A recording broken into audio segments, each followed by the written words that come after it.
ఆశ్చర్యకరమైనది ఏమిటో తెలుసా? తాను ప్రార్థన చేసి ఒక మాట అంటాడు, నీవు దేవుడవై ఉండాలి, నేను నీ సేవకుడినై ఉండాలి. ఇదొక్కడే గుర్తింపు కలిగించని ప్రార్థన చేశాడా? తడిసిన బలిపీఠం మండింది. భూమిని వణికించగలిగిన వాళ్ళు కావాలి, గ్రామాలు పట్టగలిగిన వాళ్ళు కావాలి, తడిసిన బలిపీఠాలు మండించే వాళ్ళు కావాలి. పాడుతుండగానే పునాదులు కదలాలి, దేవుని స్తుతి ఉండగానే సంఖ్యలు రాలిపోవాలి. అట్టి అద్భుతాలు ఈ ప్రాంతంలో ప్రభు చేయబోతున్నాడు.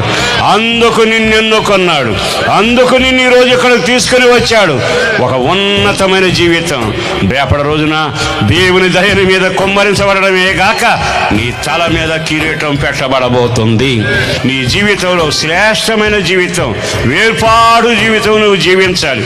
నువ్వు ప్రతిష్ట కలిగిన వ్యక్తివే అయితే, పవిత్రతను కాపాడుకున్న వ్యక్తివే అయితే, దేవుని కొరకు రోషం కలిగిన ప్రార్థనాత్మ చేత నడిపించబడుతుంటే